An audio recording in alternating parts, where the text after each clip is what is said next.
Welcome to the Megyn Kelly Show, your home for open, honest, and provocative conversations.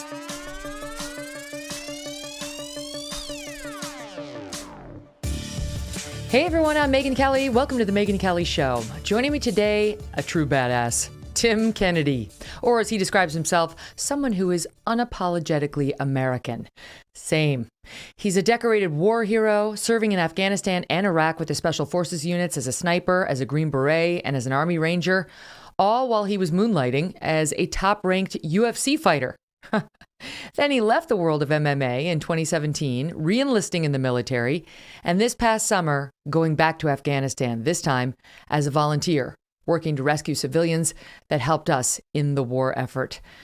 Tim, as those of you watching on YouTube will see, is currently in his car, and there is a reason for that. He was just, as of moments ago, reactivated to military service and is currently somewhere near the training ground he will be deployed at for the next several months. He can't get too far into the details of that, but Tim joins me now. Tim, thank you so much for being here. My pleasure. Thanks for having me. So you just got the news that you were being redeployed? I've been back to work for a couple of days, and they call it voluntold, where you're volunteering, but you're being told to volunteer. And that was this situation. It's like, hey, you're going to go to work, and you're going to be really excited to do it. I was like, yes. So here we are. So I don't smell great either. Well, thankfully that doesn't translate over the camp. So you know what you're doing. Like, do you know what? I know you're not allowed to tell us, but do you know what the mission is? I mean, right now it's just to train.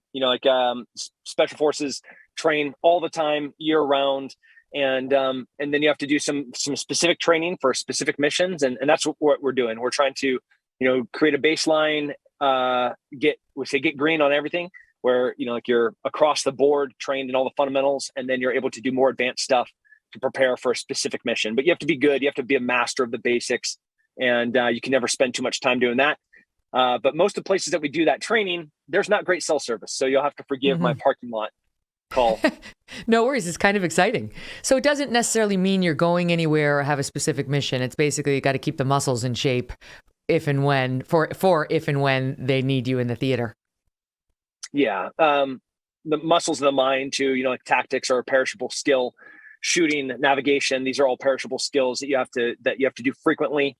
And then when you're going to go do something very specific, you have to go do that specific thing to that modality to get good at it again. It must be hard to hold down another job. Like, I mean, if you were actually still doing the fighting, like UFC, I can't make tonight's match. I'm out of town. Yeah. I mean, so I'm an entrepreneur. I own 7 companies and I have 20 partners, and I don't have the ability to, thank God I was fighting while I was in special forces, because that conditioned how to do time management and how to task organize. So while I was fighting, for world titles, I was still a Green Beret, and I would still have to do everything my team asked of me, my boss has asked of me, as I still do now. So when my boss says I have to go to work, I have to go to work. I still have business partners and CEOs and directors that as soon as we get off this call, I'll have to get on the phone with while I have connectivity to do a quick little sync. I wonder if it's hard. I would think that if you're in the position of, being able to give orders to some, I realize you receive orders too, but give orders to some, then when you transfer into your civilian role as a CEO and you're dealing with others, is it hard to turn off that button and be more, collegial and taking input, and it's not so much do it because I just told you to do it? Man, if I ever have to tell somebody in the military to do something because I told them to do it, 1, I'm the worst leader ever, and 2, I'm never going to expect to get a good product out of that. Leadership on the civilian side is the same leadership on the civilian side. Like General Mattis, who I think is a great leader, he could go into any executive level position with the largest Fortune 500 companies, and he would be a fantastic CEO because he's a good leader, and those skills translate. So I mean, in 17 years in special forces, the number of times I've had to tell an American soldier, you have to do this because I'm telling you, is 0. That's the makeup of a bad leader. So let's talk about the earlier version of Tim, because you were not always this way, and I love your backstory. I mean, it's I don't know if you would call yourself a hot mess prior to 9/11, but didn't sound all that flattering, your description of yourself and where you were prior to the attacks on our country on that fateful day, which changed America and changed you. But before we get to the change moment, tell us about yourself prior to 9/11, 2001. Oh man, do we have to talk about this, Megan? Just give me a couple bottom lines so people understand your journey. Yeah, hilariously, like we're in the middle of writing a book right now, and that chapter is called "The Fall," and whether it's the fall from grace or the fall from reality, at a specific point in my life, there were a few girls that were pregnant with what are now my children. I thought I had HIV. I was a professional fighter, ranked top 10 in the world. I was in grad school. This is all pre 9/11. I had every opportunity to be successful. I had an amazing home with amazing parents that gave me every single advantage to be able to succeed. But I wasted every single one of their sacrifices and their generosity for my own selfish purposes. So here I was as a young 20-something-year-old in grad school, as I was taking all of my clothes off to walk into Morro Bay, California, on the north side of the rock and swim due west into the fog, when it was aware that, I was going to have children that were a few months or a few weeks apart and that I might be dying of AIDS. And that was not the low. It actually got lower. And just talk about complete wasted potential.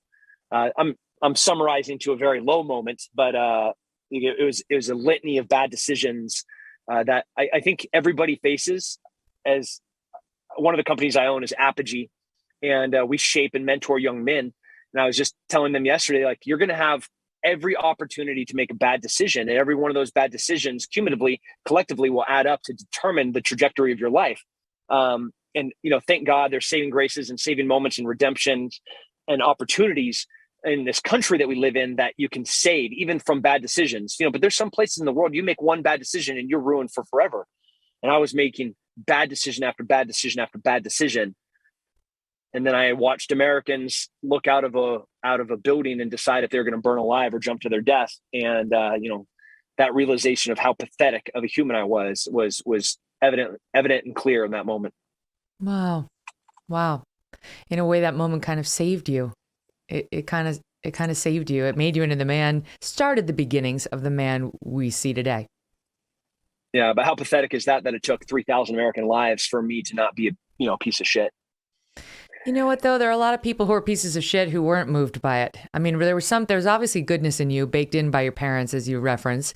You got on a bad path. You were behaving badly. It happens to a lot of people, whether it's drugs, crime, women, what have you, who never managed to snap out of it. And I think you like to believe as a parent, I know you are one, obviously you pointed that out now.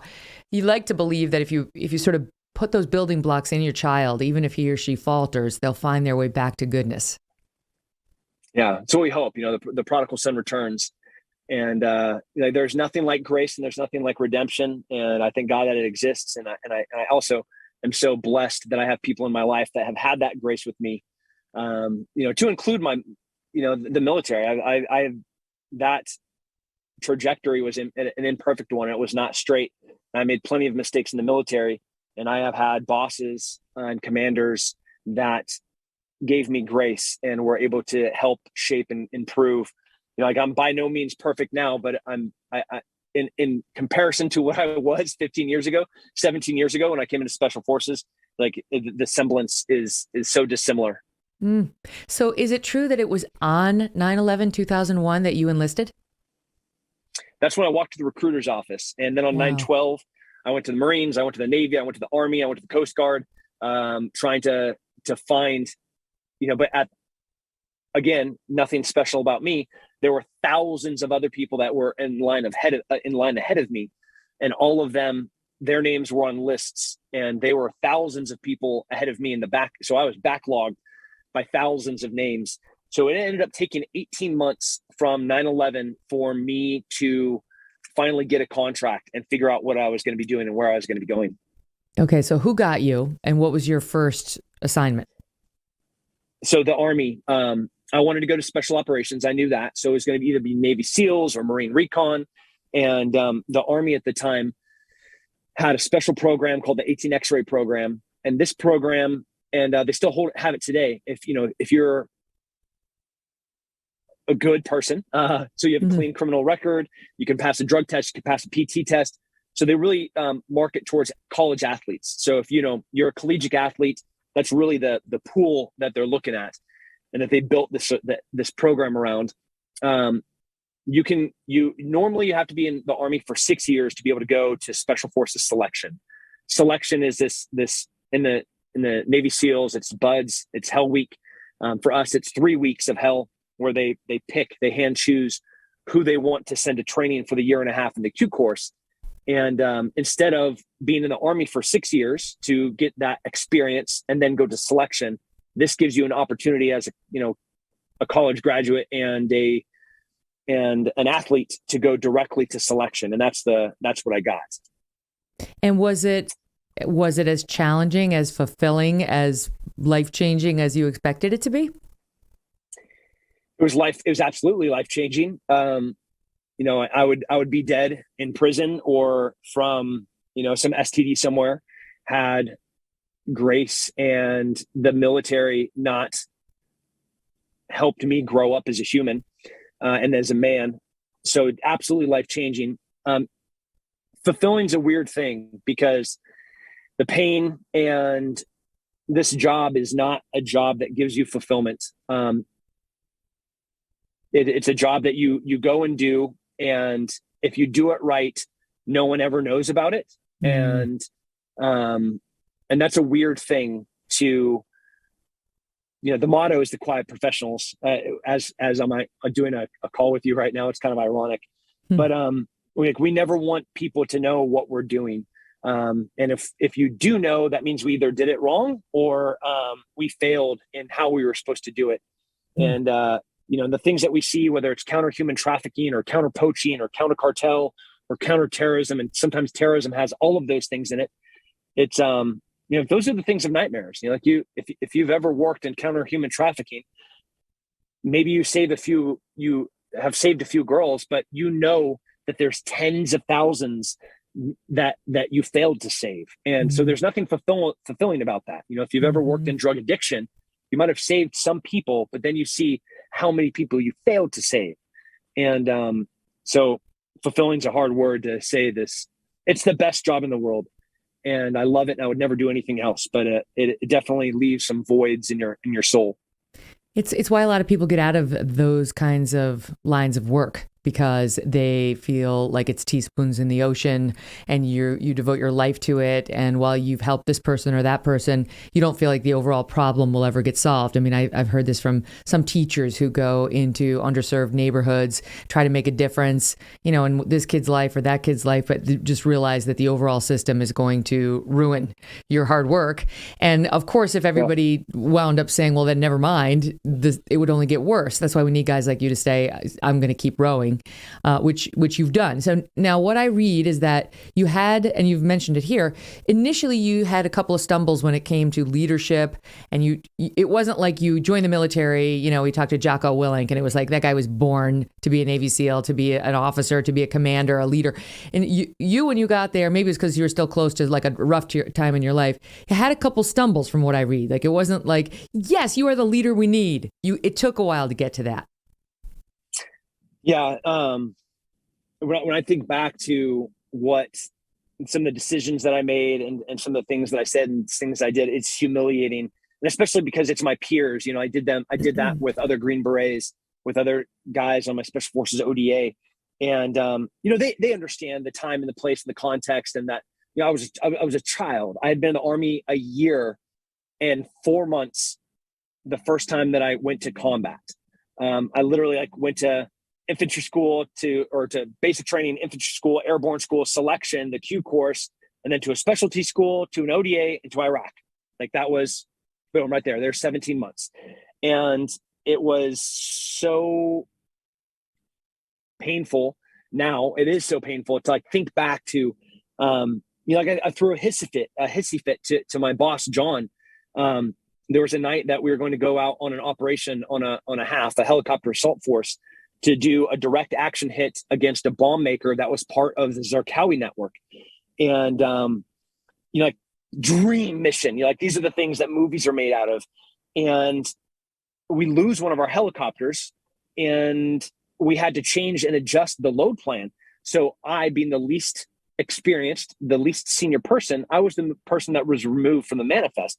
And I was furious. I'm like, I'm the fastest, I'm the strongest, I'm the best shot. Like, why am I not on here? And he's like, Tim, what you should be doing is you should be preparing the truck.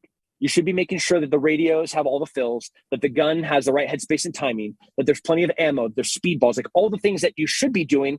Instead, you're sitting here like a petulant child complaining that you're on this assault force, like even more legitimizing, his wisdom and not putting you on that helicopter.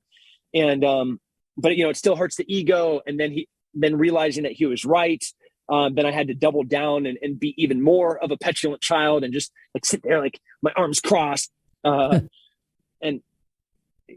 thinking back to that is like, oh my man, like, can I just not go back in time and redo that? The moment that he says, hey, we lost a helicopter, we're changing the manifest, you're going to be on the quick response force. I'd be like, Roger, Sergeant, I'm going to go get this truck ready. I'm going to make sure we have plenty of bags, plenty of medical stuff, plenty of ammo resupplies. The guns are going to be good. The Mark 19 is going to be good. The 50 cal is going to be good. All the radios are going to be set. That's what you should have done. Like, that's what a good person does. But instead, I was still just a selfish prick. And that happened over and over and over again. And, I'm sure it still happens, but trying to do better. I don't know, because the whole part of the point in setting up the prick period is to get to the next period, which looks pretty damn good. And it's just a story of redemption, I think, not just as a leader, as a man, as an American. And really, you've devoted your life to service. I mean, from that point forward. And we're going to pick it up there when we pick back up with Tim Kennedy after this quick break. Stand by. So, Tim, now that we've gone through the travails of the past, I just want to start with this. Your uniform has 5 rows of medals on it and awards, including the Bronze Star Medal for Valor Under Fire, Army Achievement Medal, the National Defense Service Medal, the Global War on Terrorism Expeditionary Medal, the Army Service Ribbon, NATO Medal, and on it goes. So how did that happen, right? You were U.S. Army Special Forces. You come back. You weren't exactly the strongest link, according to you. And then you decide that you're going to go back and what? How did you went to Ranger School? How did you become an Army Ranger from being Special Forces? So in special operations, just like I'm doing right now, you just never stop training. If you ever set down the sword, it gets really hard to pick it back up. When the Spartans knew it best of all, once you lay down the shield, you can't pick it back up because your body and your mind aren't forged and conditioned in the way to be useful to your team.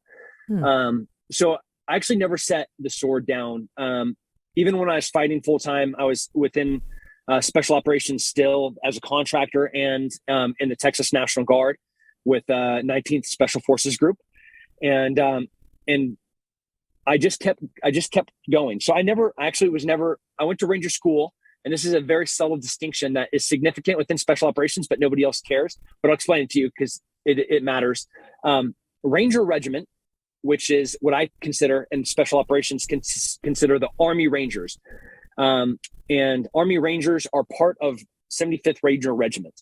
And then if you're not in Ranger Regiment, even if you went to Ranger School, so I have a Ranger tab, but I was never in Ranger Regiment, I wouldn't call myself a Ranger. I would call myself a Green Beret that went to Ranger School. Ranger School is a great leadership school that everybody should go to. If you're a cook, you should go to Ranger School because you'll be a better leader. If you are a Green Beret, you should go to Ranger School because it will make you a better leader. So whatever your job is, go to Ranger School. It's the best school for leadership. And then I came back to Special Forces and stayed a Green Beret. And I've never had a break of service. But the amount of time that I spent in uniform had fluctuated. So when I was fighting full time, when I was fighting for world titles, I was definitely focused on being a world champion. And then when ISIS started gaining their power, I cared about beating them. So how is it that you go from doing all this stuff, Green Beret, Ranger, Special Forces, so on, deployed to Iraq, deployed to Afghanistan, and maintain a career as an MMA fighter? Like how is that even possible? And why was it necessary for you psychologically? I think they're very complementary to each other. I think a good soldier is a good fighter, and a good fighter could make a good soldier. And that's what I really tried to translate from one to the other, is make sure that I could, my time fighting made me a better soldier, and my time as a soldier made me a better fighter. If you go to most special operations, they train in combatives or hand to hand often. And there's a lot of really, really good fighters within special operations. There wasn't enough time to be honest, Megyn. I fought for the world title twice, and which I realize is extraordinary, and it's extraordinarily rare to ever even have fought for a world title. And I fought for it twice, but I also lost twice. So even though I thought, and I do think that I was a better fighter and a better athlete, there wasn't enough time for me to really be good enough to do both. Being ranked in the top 10 in the world for 10 years and fighting for world titles is definitely incredible, but it still doesn't, my title doesn't say world champion. It's, like, as you read it, it was former UFC fighter or MMA fighter. It definitely would have had a ring to it had you said, world champion. So, but that's there wasn't enough time. And no matter how hard I tried I can't bend time to add enough time in a day. Well, let me ask you, as somebody who knows absolutely nothing about fighting. I mean, I don't really understand the difference between MMA and UFC. I've got to be honest. Maybe you can tell me.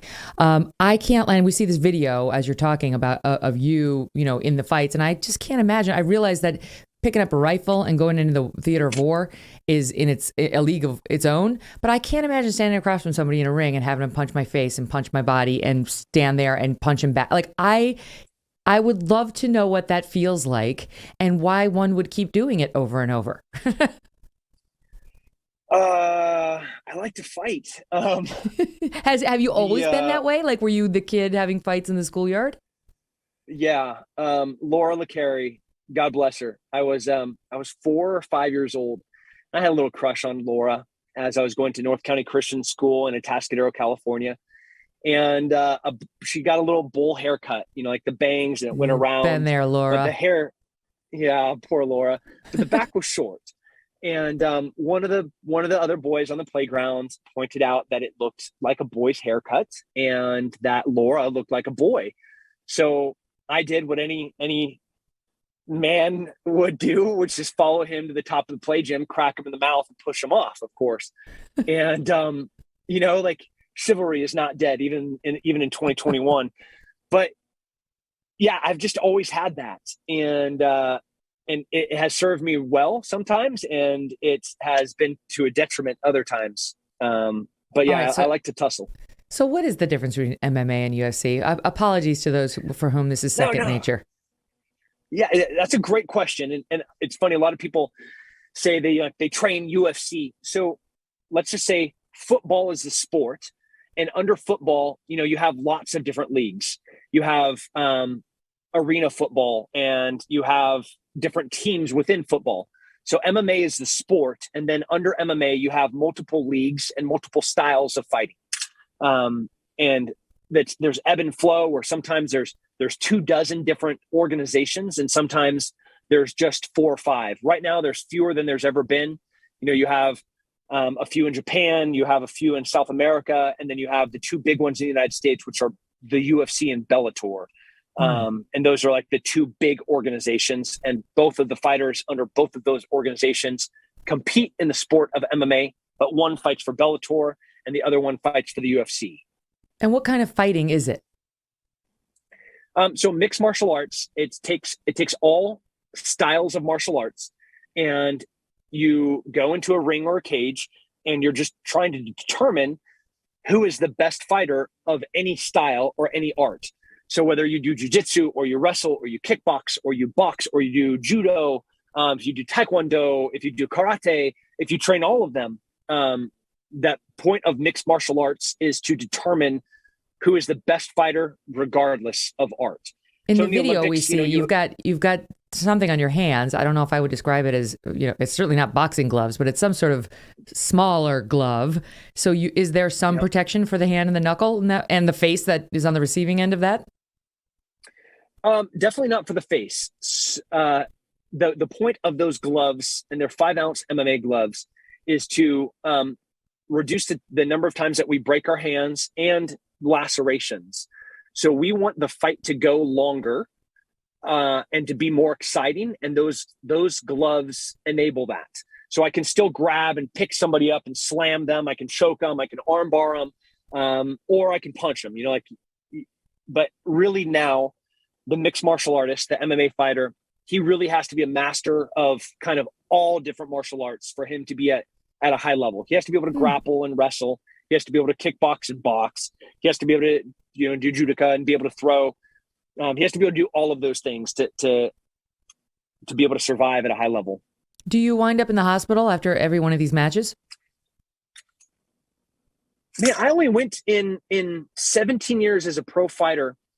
I think I only went to the hospital twice. Yeah. That's amazing. Ever. How about the other guy? Yep. It definitely pays to win. I just can't imagine. Like, I did have a couple of small fights as a child. I had some bad people. I did some girl fights. Yeah. I've talked about them on the podcast once before. There was one with a girl her name was Connie, and we wound up rolling around. I mean, literally at like something out of a John Hughes film in my cheerleading outfit, and our gym teacher, Miss Smith, had to break it up. She kept growling at me, Tim. Anyway, so it's a long story, but I this is about as close as I've come to actually throwing a punch and stuff. I just cannot imagine getting into a ring and having somebody try to beat the living daylights out of me and thinking it's fun and doing it over and over. But I haven't had your training. And when I see that you're a 3rd degree black belt in Brazilian Jiu-Jitsu, black belt in Jiu-Jitsu, I think back again to Jocko, this is no accident. A lot of you guys who are SEALs, who are Rangers, who are Green Berets, and for that matter, who are in MMA, are into all sorts of deep martial arts. And I wonder if, like, when you walk around as a man, forget in your military role, you're just like, bring it. Somebody messes with you at the 7-Eleven and you're like, this is going to be fun. Well, it definitely gives you humility. The thing that I think, Jocko, myself, the things that we learn the most is losing. When you're in a wrestling room, when you're in a high level jiu-jitsu room, you lose often, and it's something that shapes a soul, and it shapes a leader, and it shapes a man's mind, because there's only one person to blame for the performance there. I can't look at my teammate and be like, you gave me a bad pass, or where was the assist? You can't look at the ref and be like, hey, where was the call? Where's the foul, bro? There's one person that is 100% to blame for your success or your failure, and that's you.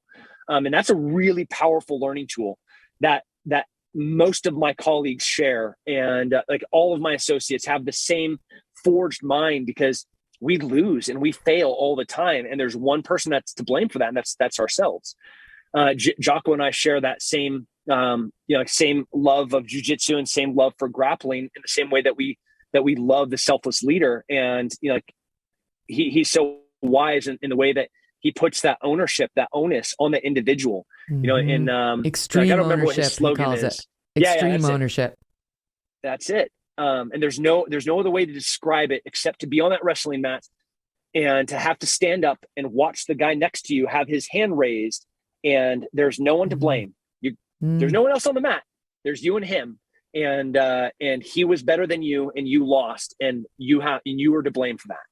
So good. I mean, you're talking me into it. Can you imagine if I decided to do one of these? But it's a life lesson, and it must be driving you nuts, right? When you look around at today's modern world, certainly modern America, at everyone trying to shirk responsibility. Whatever happens to them, it's somebody else's fault. It's the system. It's America. It's, somebody said something that was triggering. It's like, nothing's your fault. You have some sort of, I don't know. We had a great comedian, Ryan Long, do this whole skit on about this therapist who basically was like, this is is a comedy skit, but the therapist is mockingly telling the patient how like literally nothing is her fault. Everything is the fault of this patriarchal society and so on. Must drive you nuts. Yeah. It does drive me nuts, but I operate in a world where I don't see a lot of that. And I think all of those things that we see are magnified by the echo chamber that is social media and the censorship that happens within it, where, you know, they're intentionally promoting those examples to get people like me. I should get mad. Like I should be irate. I should be furious that like this entitled person thinks like there's a reason that they want me to see that, because they want me to get mad, but I'm too busy working. I'm too busy trying to find my own inadequacies and my own failures as a leader to try and be a better version of myself, to waste my time focusing on the negativity that could exist in there. You know, and we talk about millennials and the Gen Zs and all the inherent problems that go with that generation. And I haven't experienced that. I have plenty of young soldiers and young Green Berets that are extraordinary. They're brilliant. They're different. They think different. They need different motivations. They need different purposes. They need different ways to be communicated with, but they're remarkable. And I'm excited for the future. And I know that we are at a turning point. It can go one way or another. But I have confidence in the ability and I have hope in this next generation. Okay, well, let me ruin that hope, because here's a dispatch from my world of media. This is just a random headline today that I saw online. Smith College, you know, it's one of the most liberal colleges out there, and that's saying something. Smith College, and basically it's all women. Smith College student is now demanding that a tampon/sanitary pad dispenser be placed in all men's bathrooms on campus so that, quote, those with uteruses, end quote, can access the products they need. This is in an opinion piece for their newspaper on campus, writing that Smith is, quote, sending a message to menstruating students about the lack of care for their well-being by not having pads and tampons in the men's rooms. Accuses Smith of, quote, catering to cisgender men. So men who are men and don't want a tampon. And on it goes, thinking that this is insensitive. That's my world. Okay, Tim? So not all of us are surrounded by Green Berets all day. Yeah, it's a tragic world. You know, but it's again, this fortunate, blessed position that I'm in where I could read that headline and I could spend time thinking about that. But as you know, as I'm sitting in this car, an hour away from here, and that's how long it's going to take me to drive into this training area again, there are dozens of amazing, selfless, self-sacrificing men that are away from their families that are doing everything that they need to be able to preserve and protect human life. And when I was in Afghanistan, like I saw like the most selfless, remarkable, extraordinary feats of human existence happen, and that was 2 months ago. So, you know, I almost pity people that are going to be looking for a trash can in a men's bathroom when there's so much opportunity to make good and to make a difference in this world. And there are legitimately starving people and people without fresh water. And there are people that are being sold into slavery, into human trafficking. So yeah, I can't waste time on that, because there are so much more important things to do. It's so good. Can I tell you, just because I know we mentioned Jocko a few times, he basically said the same thing. And he was like, you can't worry about those people, you know, you got to go on. Even worrying about them is sort of the low road, you know, to sort of pay attention to them. And you got to sort of play your own game and put all your energy into doing good things. And I mean, of course, I've chosen the wrong business if that's the way forward, because I have to pay attention to these people. No, you have a powerful voice, and don't think that you're not making a difference. And while you may never be able to change the opinion of the person writing the opinion piece at Smith College, you know, perpetuating truth and keeping the high road as the road of choice, there's value in that. So never to get discouraged about what you do and the impact that you make. Oh, thank you. Thank you for that. I mean, when you were saying that, you know, what you were about to go to an hour away and the guys who you're surrounded by, I was thinking of the wokification of the military that seems to be coming for you, right? From on high, not from the guys. But, all the stuff we've seen with General Milley and recommending Kendi be read, and some of the recruiting videos where people are talking about their intersectionality and how their moms are lesbians. And I was like, wait, what? So I wonder whether you've seen any of that trickle down to, the real guys and gals in service yet. Man, I so wish I could take this phone with me and take it with me. Do it. So America could see the men and women that are doing this job. And while you might be reading headlines, again, those exist in a vacuum, right? That's an echo chamber where it's perpetuating and it gains power because there's no competing thought and there's no competing ideas, whether it's Twitter or Parler or Facebook or Instagram or YouTube. They're curating and they're editorializing what people are reading, what people are seeing, and they want people to see that. What they don't want to see is that mom that's away from her kids for months and months and months on end. That is. There's an amazing photo of this young, she's stunning, beautiful Marine in Afghanistan. She's holding an Afghan child. And she was one of the Marines that died in the bombing at Kaya in Kabul, Afghanistan. And I wish we could go back and look at this last 6 months of her life and seeing all the places that she'd been to and all the sacrifices that she's made and all the courses and online classes that she had to take. And, and in her defense, probably even some instances of sexual harassment and some instances of sexism within in a very male driven military, and ways that we can improve. And so I, at no point, whether it's critical race theory or some wokeism thing that I'm supposed to be reading within the military, I know what's right and I know what's wrong. And I've read Mein Kampf and I've read writings of Mao and I've read every single competing thought and idea. And I want to understand why they were written and the context of why they were written, but have faith and know that our soldiers are smart enough to know what's right and to wrong, and to be able to discern in the context of the purpose of why they're reading this thing and still be able to make the right decision. And I still think that we're trending positive. I still believe that we're the best at fighting force on the planet, and we're the most lethal group of men and women on the planet. Don't fuck with us. The Taliban knew it. They're like, do you know what we're going to do? We're not going to do anything while these people are leaving Afghanistan, because if we poke the bear too much, that bear has a bite that we can't handle. Yep.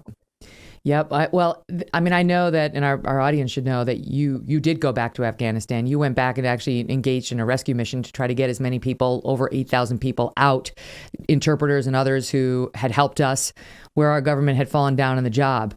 And I wonder, when you were watching that whole thing unfold prior to deciding you were going to go over and do something about it, that's what a leader does, right? Doesn't just sit back and say, oh, wow, this is a tragedy.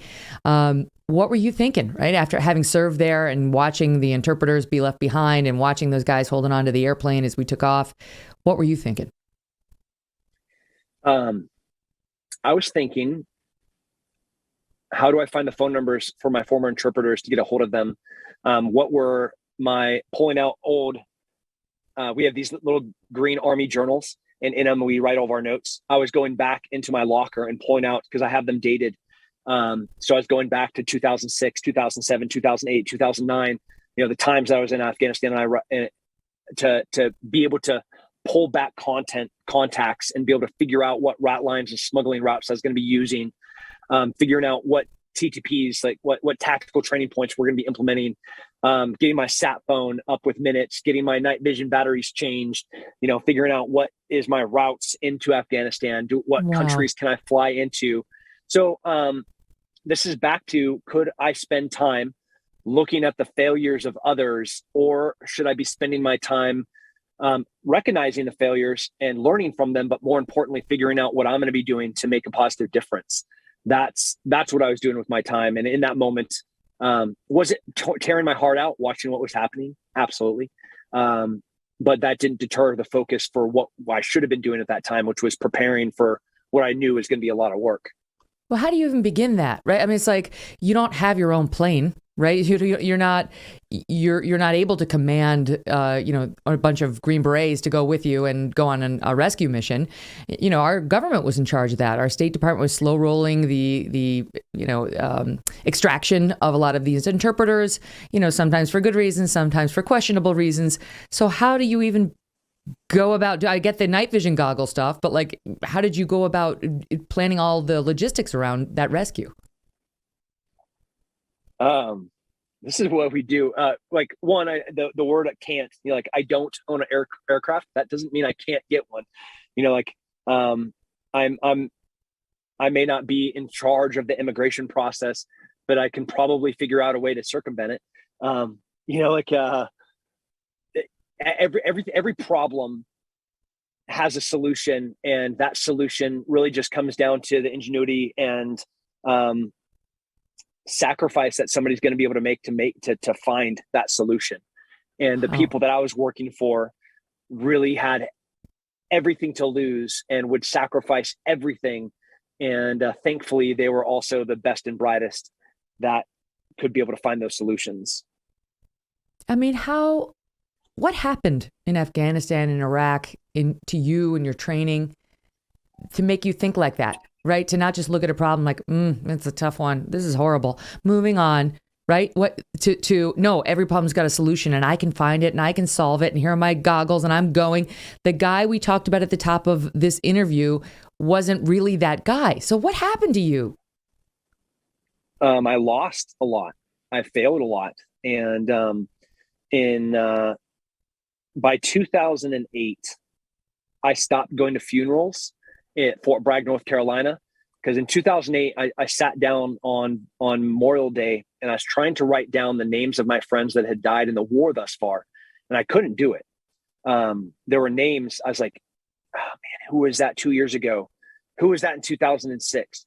Who was that 18 Bravo cadre that then went back to the team that was one of my instructors and then died his next deployment? What was his name? And it tore my heart out to be able to not remember all of their names. And now 20 years removed from that, there's no possible way I could remember all their names, but it's a different kind of loss. And, we're talking about the wrestling room and grappling and how that forges you because you learn how to place all responsibility and blame on yourself. Well, this is magnified to a magnitude of tenfold, where we're talking about human life in Afghanistan. While we're sitting there, one of my friends, my colleagues that I was working for, Kevin, he lost almost 40 pounds in 10 days. And he was instrumental. He was crucial in saving over 10,000 lives by himself.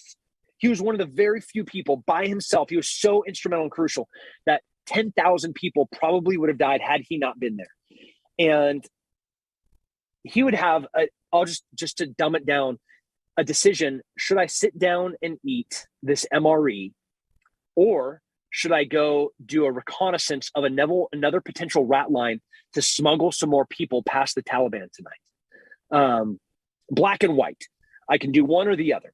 One of them has a huge net gain, and another one maybe gives me a momentary bit of satisfaction, but could have eternal consequences in the lives of countless. And time again, he just chose to do this self-sacrificing thing and continue to work. Wow. Let's pause there, squeeze in a quick commercial break, and come back with more with the incredible Tim Kennedy. Wow. Want to remind our audience that you can find this show, you're listening to it now, on SiriusXM Triumph channel if you're listening live, channel 111, every weekday, noon East. But you can also watch the full show and clips when you subscribe to my YouTube channel, youtube.com/Megyn Kelly, or you could listen to it as an audio podcast. So if you miss it or you want to go back and share it with somebody, just go ahead and subscribe and download on Apple, Spotify, Pandora, Stitcher, or wherever you get your podcasts. And there, by the way, you'll find our full archives with more than 190 shows, including Jocko Willink, which was a great one. Love interviewing these military guys. So many lessons for all of us. Isn't Tim incredible?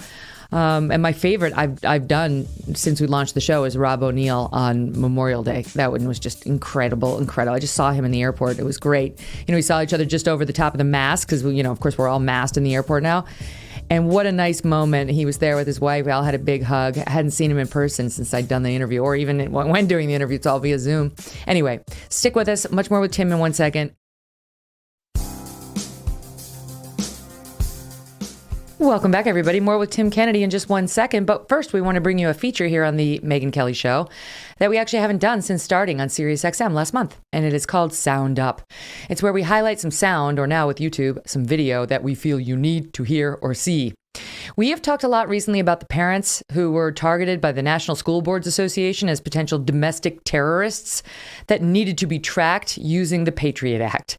We also know this letter was coordinated beforehand with the Biden White House, and ultimately, the DOJ and the FBI said, yeah, we're on board. Let's get the parents. And they have not yet stood down. So that remains active. And that's actually the most problematic part.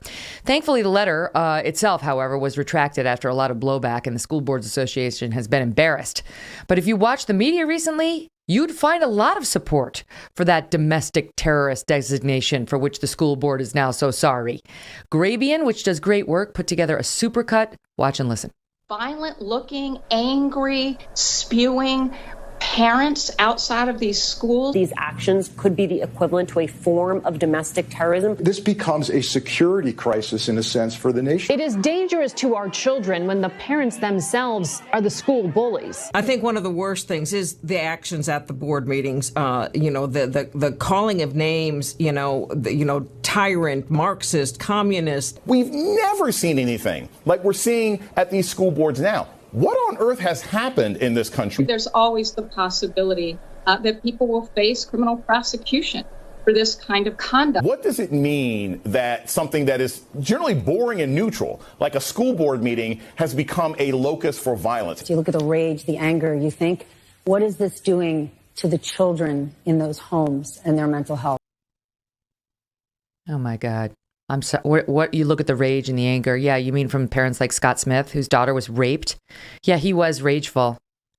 He was a lot more controlled than I would have been. I can guarantee you that. And 99% of parents, the guy who showed up at that Loudoun County school board meeting and was mocked roundly by journalists like that for getting upset when somebody called his rape victim daughter a bitch.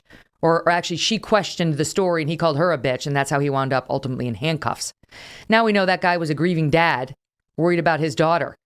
And by the way, just this week, a judge found the 14-year-old who committed that sexual assault guilty before he was passed on to another school where he then allegedly raped another girl. Yeah, so parents are angry. It doesn't make them terrorists. And I'm really glad that that letter has been withdrawn, but it hasn't been withdrawn by the FBI or the DOJ.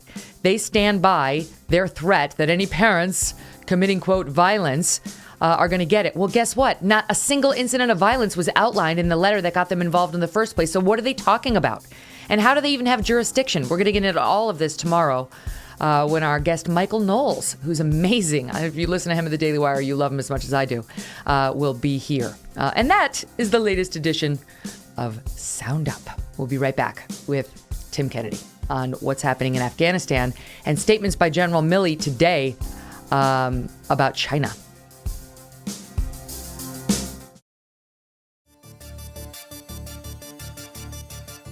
So, Tim, how many people were you able to help get out of Afghanistan? 10,000. Wow. And to those at home worried about, were they vetted? Do we need to worry about those folks, not all being the good guys? We hope they are. What say you? Yeah.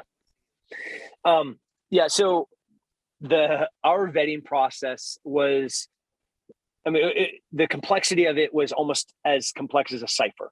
So not only did you have to have all levels of Department of State approval, through the different visa processes, they had SIV processes, green cards, dual citizenships, every way that you could possibly go through. But additionally, we also had this internal vetting process. Like, I'm not going to get into the tradecraft of it, but you specifically had to have somebody vouch for you and have supporting documents that would then corroborate that. And then there was about this 3 or 4 step process to be able to ensure that the person that we finally met up with to bring them on base to put them on an airplane and then fly them to a place. And that place that we flew them to is a holding pattern that we still have control of them while they're there, and we continue to vet them. So yeah, these are extraordinary people that sacrificed more than you can possibly. They walked to the airport and fought like layer after layer, checkpoint after checkpoint of the Taliban with nothing but a single bag, usually of a little bit of money and a little bit of food and water. They left everything behind. The news today, which really shouldn't come as a surprise to anyone given the admissions by people like General Milley and our Secretary of Defense, Austin, is from the Undersecretary of Defense for Policy. And this assessment is as follows, quote, the current intelligence assessment is that ISIS-K could develop the capacity to plan and carry out global attacks from Afghanistan within 6 to 12 months. 6 to 12, that's the lowest I've seen it. Milley said 12 to 18, I think. They say, it goes on, the Al-Qaeda branch there could have the same capability within 1 to 2 years. U.S. forces need to build out more capability, so we're not just relying on facilities we have in the Arabian Gulf. Call says the closest major U.S. facilities in Qatar and Bahrain are more than 1,500 flight miles away, and we have not secured firm basing agreements with any of Afghanistan's direct neighbors. So we got out precipitously. We don't have the capability to access as quickly or as well as we'd like. And ISIS-K within 6 months now could be planning and carrying out attacks on the homeland, which was kind of one of the main reasons to be fighting in Afghanistan the past 20 years to begin with. Your thoughts on that warning? First is a vernacular clarification. It's the ISIS-K are the Taliban. Yep. They want to differentiate between the two. The Taliban wants everyone to recognize ISIS-K as a separate organization so that they can have the convenience of playing the blame game where it's like, oh, no, that wasn't us. We didn't blow up the Abbey Gate. That was ISIS-K. When you look at the founding members and the current members of ISIS-K and you're like, wait a second, I know those faces. Those are all Taliban guys. So it's one of the same. It's if it walks like a duck, it talks like a duck. It's a freaking duck. And terrorist organizations, whether it be the Taliban, Al Qaeda, or ISIS-K, they're still the exact same people with the same motivations and the same goals, which is the fall of the United States and its allies. So we can say ISIS-K, Taliban, and Al Qaeda because they all have the same goal and the same purpose. Not surprising. And I think that estimate is very generous so we know that they have the intent. They've had the intent always. Nothing's ever changed. And one of the great things about the war on terror and about us being in Afghanistan is we kept them at bay. We kept them on their heels fighting us in Afghanistan. Well, and for 20 years, they unsuccessfully ever were able to lob an attack against us. Now we have to make sure that remains the same. And how we're going to do it while we're not in Afghanistan, that's yet to be determined. But we cannot give them the opportunity to aid and assist terrorist elements and groups that want to see our destruction. So it's happening. The same organization, we were told, we were supposed to be trusting their word and we're going to deal with them diplomatically. The news broke this week that they had reportedly beheaded a young girl on the volleyball team over there and that they posted the pictures online. This is not an organization with which we can deal diplomatically or in whose word we can trust or really that we should be... all the messaging about them got changed as if they were some sort of, international diplomat that we could do business with at an arm's length basis. And I every day you get another horrific report out of Afghanistan about what they're doing. Yeah, thousands. You said a girl was beheaded. It's thousands of girls have been beheaded by the Taliban since the fall of Afghanistan. And honestly, beheading would be the best thing that could happen to these dissidents, as they would be called by the Taliban. The Taliban, they're thugs. They're You're murderers, saying they're since we terrorists, pulled they're out, rapists. thousands of girls have been beheaded by the Taliban? Yeah, absolutely. What do you mean? I mean, honestly, I'm just genuinely curious where you're getting that information because I realize not everything makes the newspaper, but I haven't seen that. Yeah. So what we have, so I'm on the board of Save Our Allies, which is the organization that I worked for as a volunteer during the Afghan evacuation. And we have a few goals. One is to make sure the people that we brought out of Afghanistan are settled humanely in an dignified way in their new permanent home. But we still have ongoing operations throughout the region trying to help American citizens and people that have the appropriate government clearance to be extracted out of Afghanistan. And so what we have is daily situational reports, sit reps on what is happening there. And I mean, I couldn't even give you a real number in the thousands of how many people have been executed by the Taliban since this started. We'll say mid-August. Yeah, that's a really low number. You're acting surprised. I mean, we're talking dozens a day. They're going door to door trying to find information about people that work for the American government. And if they find them, or if you find that you have, we want printed copies of the SIV process that you're going through. We want, physical proof of what you did for the American government for us to be able to get you out. Well, guess what? So is the Taliban. They're looking for that exact same stuff. We're trying to find it so we can vet it and we can bring you out and find you a dignified home and get you out safely and save you from the Taliban because you did such great service for our country. The Taliban wants it so they can have an excuse to stone you to death or burn you alive or to rape you in front of your family and then kill your family. Like, we're talking about the Taliban here. I 100% agree with you. Like, I don't know how the language about who and what they are changed overnight. They have not changed. They are still the same brutal thugs that they have always been and always will be. So we can't call them anything else but what they are, which is terrorists. Are you limited now? I'm curious on what you can say since you're going to be, since you're called back up and you're now going on this new training. Like, are you in the same position that, like Lieutenant Colonel Scheller's in, where you're not allowed to be too critical of the higher ups? I mean, there's a code of conduct within the military that I'm 100% going to abide by, and I don't even see, for Scheller, is what he said from the position that he was in powerful and compelling? Absolutely. Could he potentially done more good and had he stayed in the position and tried to make differences within the rules that exist within military code of conduct? Yeah, I mean, I don't have the Constitution, which I so wholeheartedly believe in, and I fight for, and I bleed for every single one of our beautiful amendments. Soldiers aren't afforded the same freedom, especially around the First Amendment. So we have to be very deliberate and careful in what we say. Mm-hmm.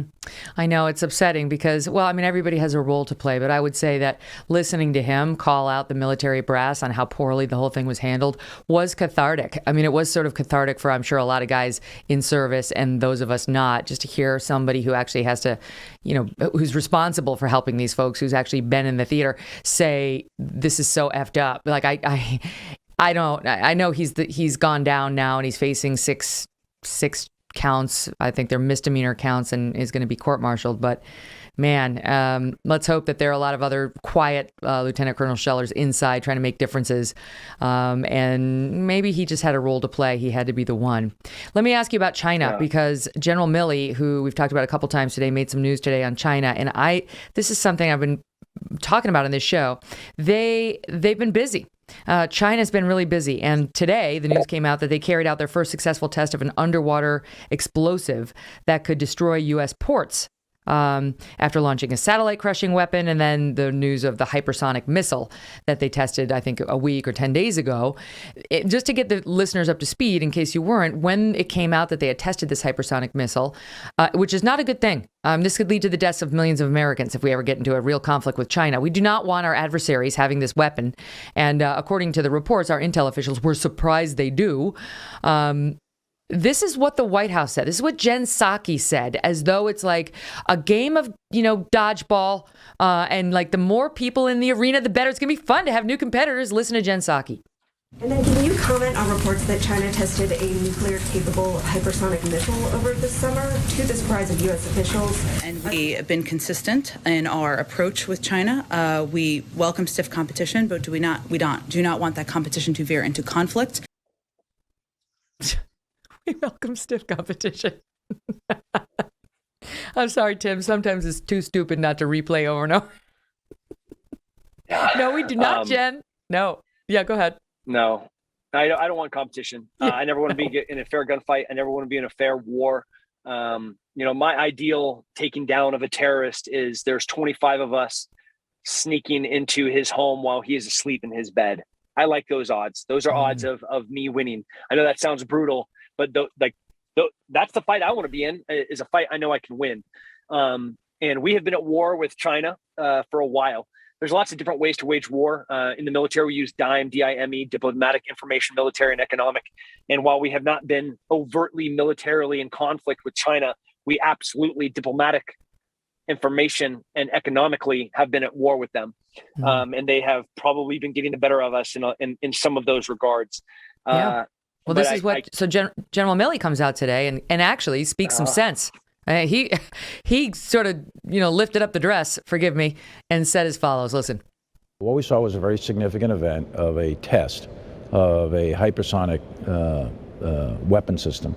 And it is very concerning. I think I saw in some of the newspapers they used the term Sputnik moment. I don't know if it's quite a Sputnik moment, but I think it's very close to that. So it's a very significant technological event that occurred, or test that occurred by the Chinese. And it has all of our attention. Yeah, we're getting closer now. Very concerning. Yeah. Somebody made a phone call, I guess. Yeah, through this process, specifically around Afghanistan, the Department of Defense, specifically the Pentagon and the Joint Chiefs of Staff, to include General Milley, they have been very helpful in helping us, should it fall in the hands of non-profits and non-governmental organizations to do the extraction of people out of Afghanistan. That's not for me to say, but we have been doing it, and there's no way that we could do it without the aid and the assist of the Department of State or the Department of Defense. So General Milley specifically has been very helpful to us at Save Our Allies. When it comes to China, he has been in this for a long time. You're not the Joint Chief of Staff without having tenure and experience underneath your belt. And if you look at my pitiful awards that I have received compared to his and what he has done, where he's been, take it. He's also an understated man. So when he says, yes, we've taken notice, you can magnify that like a whole bunch of times. And that means that, I don't even want to even have conjecture about what it means, but I don't want to be on the receiving end of him taking notice of something negatively that on that plan. But in terms we can all understand. Yeah. Well, he should call his friend, his Chinese counterpart, and say, hey, remember that last conversation we had? I got to pick that up and find out whether now you are getting ready to attack us with your hypersonic weapon.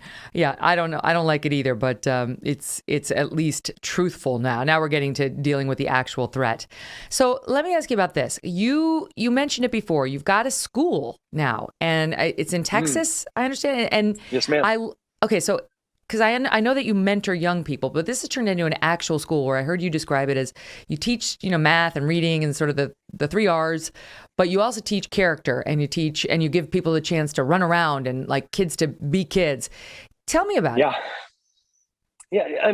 I don't think it's a secret if you have picked up a paper or watched your program or any other programs that schools have been struggling.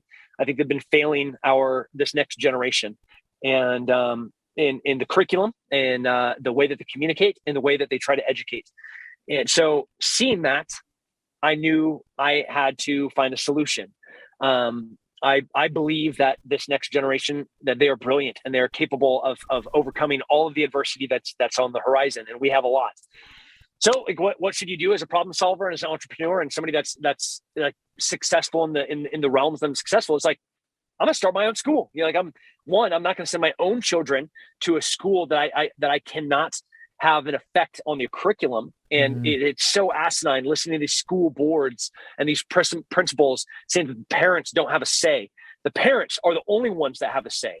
The parents are the ones that are paying the bill for the children to go to school. That's called taxes. And the parents living in those districts are the ones whose children are going to said schools. So the parents are the only ones that the educators should be listening to, because they're the only voices that matter. The only more important voice is the voice of the child itself. So our school, Apogee, I have an online program for young men called Apogee Strong. And then I have an in-person school for everyone, for young women and for young men, and it's called Apogee Cedar Park. And Apogee Cedar Park it takes the agenda out of education. It should never have been there in the first place, and you learn the basic principles of all things that a young mind needs to know to be able to be successful. And then the element that has been omitted of late is the character development. We put the onus of leadership on the capable shoulders of these young heroes in our studios. And it's all student driven. So the students have a guide. The students we call heroes, and we don't have teachers, we have guides. And these guides help these heroes learn what it means to take accountability and responsibility, to be able to have the individual responsibility to do their work, and to know what they need to be doing next for, then preparing for the next test or the next grade. The guide is there to provide that information, whether it's, verb conjugation if they're in Spanish immersion, or giving them the new formula in geometry or algebra or calculus, providing them with the tools to be able to be successful. But ultimately, it's on the heroes to ensure success. Back to the wrestling room, it's on you. It's on you to be able to figure out how to succeed. And that's what we're doing at Apogee. I love it. I love all of it. How do you expect to deal with, how are those kids going to deal with the kids who are going to schools like the ones I pulled my children from, that were teaching that everything through an identity politics lens, that it's all your whole life. It's predetermined based on whether you're a man, whether you're a woman, whether you're black, white, Asian, whatever, all that. Because I've protected my own kids by moving them to a sane school, at least when it comes to this stuff. But I do worry that they're going to go out into that world and they're going to be dealing with a lot of kids, millions of them, who were subjected for many, many years to very different messaging. Yeah, but I mean, your children know this, right? Like they know what's happening to those poor children, and more importantly, they have grace, they have wisdom, and wisdom. Having knowledge is important. But having wisdom is priceless. Being able to learn to be able to know something is different than to learn something to be able to do something. And we learn to be, and we learn to do. And I care less about learning to know. I want somebody to be able to do something, and I want to be able to have somebody that wants to be something. And that's what Apogee is. Learn to be and really learn to be able to do. And anyone from Apogee is going to be able to deal or work with, to be able to collaborate with. Like, that's one of the greatest things about putting the ownership back on the individual hero, is because they have to problem solve, right? So that if we introduce, and there are going to be new students, because the list is seemingly endless of people trying to transfer their heroes, their children, to our school. And we're welcoming everybody. Like, you come, and we want you to see, I mean, it's almost my job to discourage you to come here, because we just want the perfect fit. But if we take any one of these families and we bring one of those heroes into that studio, everyone else in that studio still has to work with this new person. And it's not that they're a problem, but they still have to find the solution to be able to be successful and be able to be proficient and efficient. And so I welcome all different viewpoints. I welcome all different challenges, and we welcome every single idea. We're facing this unprecedented time where these ideas exist in a vacuum. Where Instagram or Twitter or YouTube, you can like words that we can't even say on here, because if we say them, they'll be censored, and this this podcast or this article or this streaming would be removed, or it'd be very difficult to find, and we're aware of that. So what happens is it creates a vacuum. And in this editorialized, in this curated thing, only ideas that are approved can exist. Well, no good idea could exist in a vacuum like that, because the moment a good idea faces one of these protected ideas, that protected idea seems idiotic. And that's what we want. We want to bring every different conflicting idea, conflated idea, protected idea, ideas that have only existed in vacuums. Just like the scientific method, we want every single challenge to be presented against our argument. This is my thesis. You bring me every single way that you think you can prove this thesis wrong, because that just more solidifies the argument that I have that this is the best solution. Bring it all. And that's what happens with great ideas. And censorship will only last so long. And we see this time and time again in history, where you can editorialize, you can curate, and you can censor, but eventually good ideas and truth will win out. And so at Apogee, bring them. I will welcome every single person, whether it's, critical race theory, whether it's like gender politics, identity politics. I don't care. Bring it, because rational, logical thought always wins. You should have your students do a sabbatical. You 1 year sabbatical in the New York City private schools. My God, you think you've done combat? We'll talk after. All right, wait, stand by, Tim, because there's much more to go over. So, Tim, you mentioned a few times you got 6 or 7 businesses. You're a CEO multiple times over. And I saw you tweeting about suffering firsthand some of these supply chain issues. How is that affecting you? Oh, my gosh. So I have probably 4 or 5 products that we're bringing to market or had brought to market. And these were resupplies of those products that, soft goods, textiles, and factories being closed down by COVID, or, in delivery, they're stuck on a boat, or even paper processes where we're just trying to get approval from a port to be able to drop them off. And now we're, in the end of October, and I'm looking at Christmas being like, is this stuff going to get here? So, I mean, I have low confidence that the inventories that we were counting on being able to sell over Christmas, we're even going to have in stock. I saw some expert on, I think it was either CBS or ABC News report saying if it's not off the ship by mid-September, it's not going to be in the stores by December, by Christmas. And so there's no way of knowing what goods you're waiting for and whether they're off the ship. But I mean, we've been hearing it left and right from a lot of business owners and others saying, A, inflation is hurting me, and B, I can't get the goods I need because they're stuck on these ships and the supply chain and the truckers and so on. And more we're hearing messaging in places like the Washington Post and really, frankly, predominantly from the left, of suck it up, don't be a whiner. We live too high anyway. So like lower your standards of living and just deal. And I'm like, well, I don't think it's all billionaires who are waiting for the goods on the ships. No. Like when you say I'm a small business owner, I'm talking like really, really small. But America's made up of small business owners. And the American idea is aligned with the entrepreneurship. At our school, at Apogee, it is very entrepreneurial focused, because the success of an entrepreneur is really exclusively on the entrepreneur's shoulders. But one of the biggest battles that they have to fight is government regulation, taxes, inflation. I have to plan in my expense report for a given product, like how much do I have to pay the government for my port docking fee? How much do I have to pay for the tax and transportation, in the gas tax, in the movement of it, which the vendor is going to pass on to me, in the inflation specifically of the goods? All of price for gas has gone up every single day for the past month and a half or something insane. Yep. And that then goes on to the business owner, and then I have to pass that cost on to the customer. And so ultimately, the price of all goods, if they haven't been raised yet, they're going to be raised. And that's inflation. Like the dollar is losing value while the expense and cost of things are increasing. And I don't know why this is not what everyone is talking about, because when you're sitting there, like having seen bread lines that go for miles, you don't want that. Like this is the last thing that you want. And we want entrepreneurs and we want businesses to be successful, because that creates a consistent market. The consistent market, especially as we're moving into the holiday seasons, is so direly needed.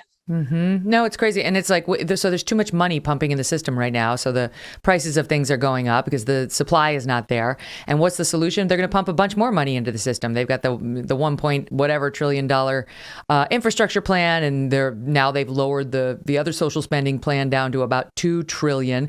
But either way, you're talking over 3 trillion more dollars that they're going to pump into the system, depending on what Joe Manchin and Kristen Sinema do.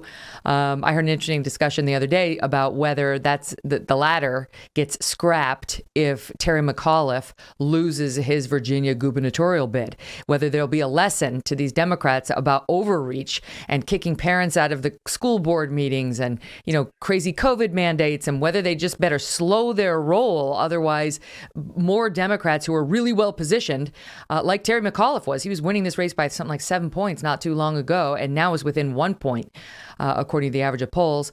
Whether they'll take that as a message that maybe they shouldn't be pumping $3+ trillion more into the economy and should get a tiny bit more moderate in their policymaking. Yeah, I mean, obviously, as this is not from an objective perspective, I have a interest in the environment for a business to be more conducive to success, but the overreach. I've never experienced anything like this on the business side. It is so untenable to fight the regulation and the taxes and the inflation. Like it makes it so difficult for me being able to provide services, being able to provide products. Like how difficult it is right now to be able to give or sell something to Americans. This is so frightening. And by the way, as they get ready to, pass these plans, they say it's free. It's free. Don't worry. Well, of course, I do worry. It's not free. My kids are going to wind up paying for it, and so are yours. But that's a lie. It's not free. It's not paid for. There's no free. And there's not enough billionaires in the world to cover all of these wish lists that the Biden administration is pushing. So that's a lie. And that takes me to my next topic, which is the big lie that you have been investigating, because in addition to all these other fun things that you've been doing and challenging things you've been doing, you hosted a TV show that looked into what you believe is the lie about how Adolf Hitler may not have killed himself in that bunker. So what was the show, and why do you believe he did not kill himself in a bunker and may have gone down to South America? Yeah, so the show was called Hunting Hitler on the History Channel, and the show was investigating. We knew for a fact that the Nazis had set up rat lines to be able to smuggle high-ranking Nazi officials out of Germany had the Third Reich not been successful. And what we didn't know was if or to what level these rat lines were used. They smuggled people into the Middle East, they smuggled people into North Africa, they smuggled people into Northern Europe, and they smuggled people into South America. The second largest concentration of Nazis outside of Germany in 1944 was in Argentina. And we know for a fact countless Germans escaped Nuremberg and went to Germany. I found evidence of some of them. Doctor of Death. This Wait, guy, and went where? And went to Argentina? Yeah, Mengele. He was the one that was injecting blue ink into eyes of Jewish kids to see if he could turn their eyes blue. Doing experiments on twins to see if one twin would like this. The stuff that all horror movies are made of were made after Joseph Mengele. Well, Mengele was an advisor to the president of Argentina, and then he went on to start a family in Uruguay. He died of old age in Brazil. He had a place in Chile. He was the medical consultant to a place called Villa Bavaria in southern Chile. And he is just one of many, many, many, many Nazis that escaped. Wait, can I just ask you, and I pause you there, let me pause you and ask you, why Argentina? Yeah. Was there already a big German population prior to that being chosen as a location for ex-Nazis? Yeah, so in the 1800s, there was a huge German and Italian immigration into Germany, or from Germany into Argentina. And then, as somebody that travels a lot, when somebody is away from home, like if you're a German and you are now living in Argentina, and you're a second generation Argentinian, but you're still German in ethnicity. You still speak German at home. You still go to a German school. You're maybe even arguably more German than your German counterparts in Germany.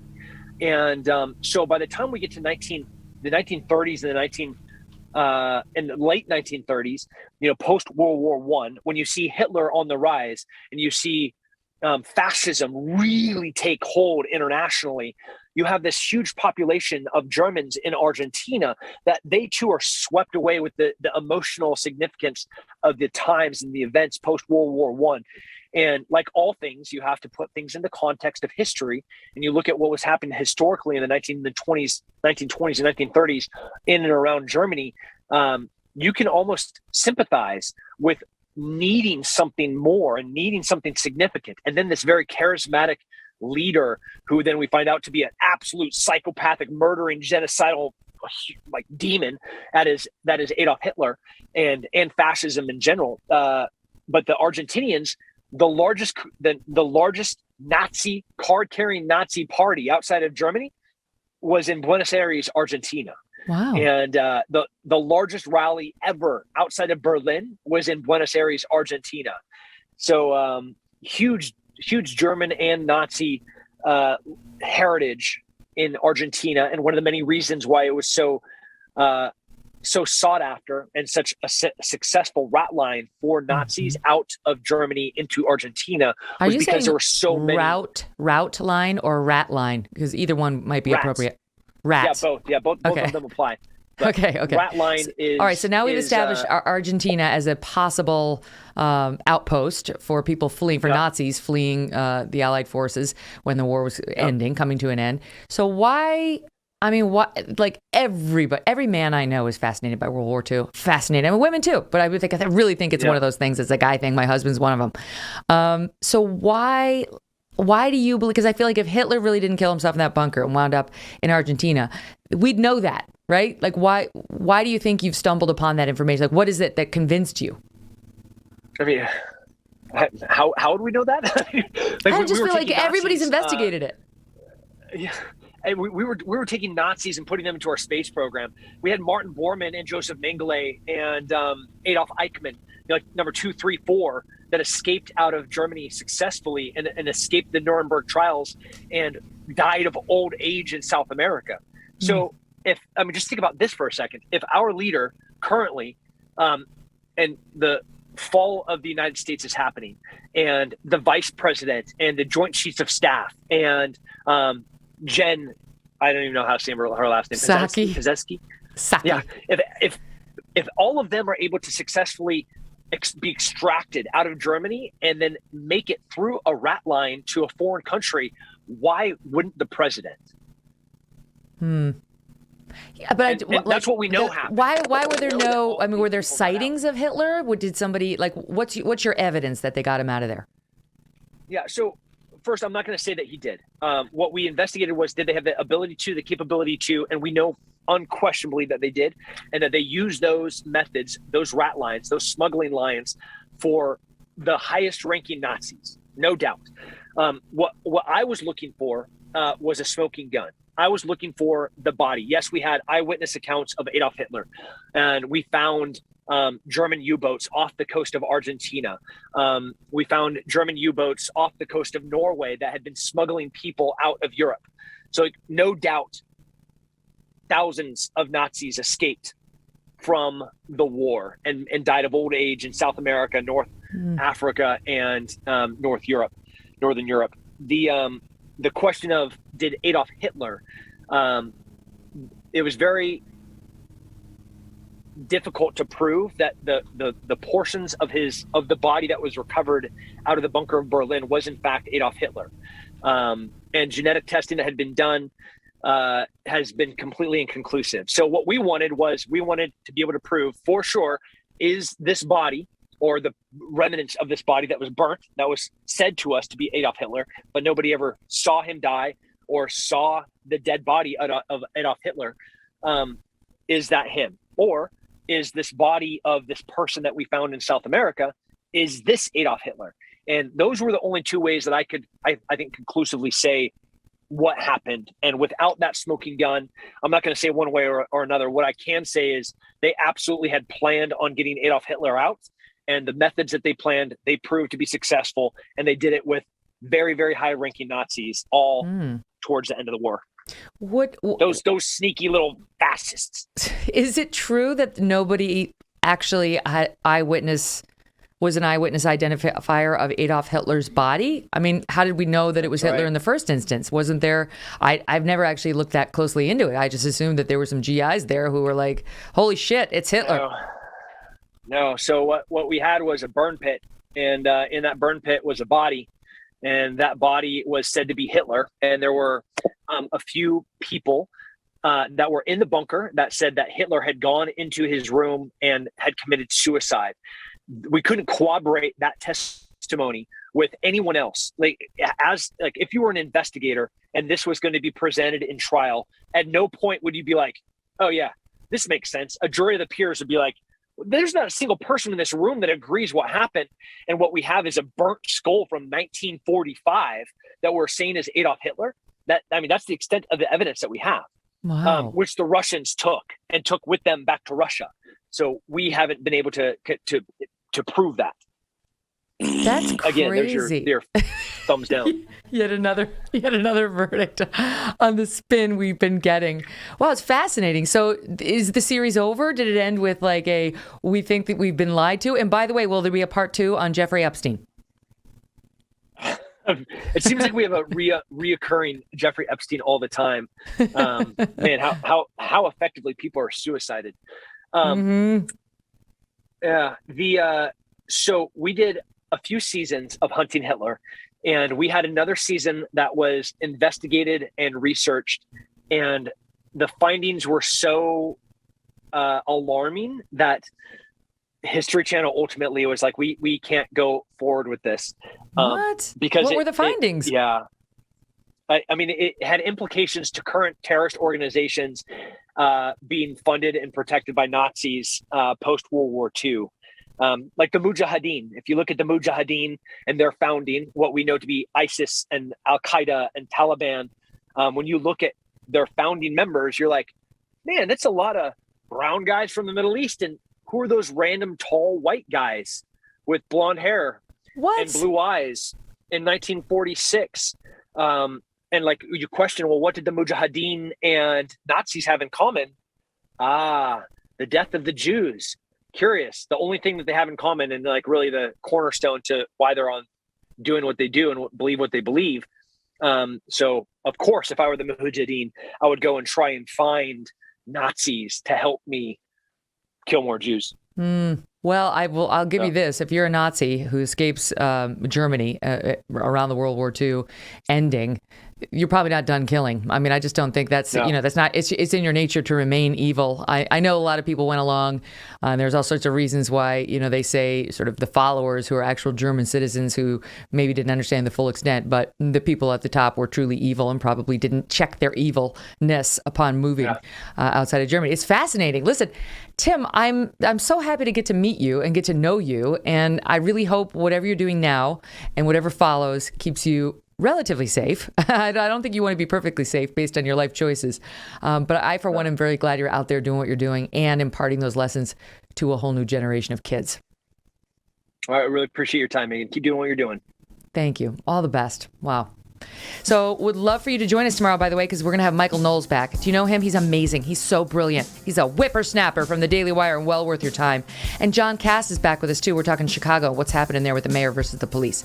Go to YouTube, youtube.com/Megyn Kelly. Subscribe to the show and then download as a podcast later on Apple, Pandora, etc. See you then.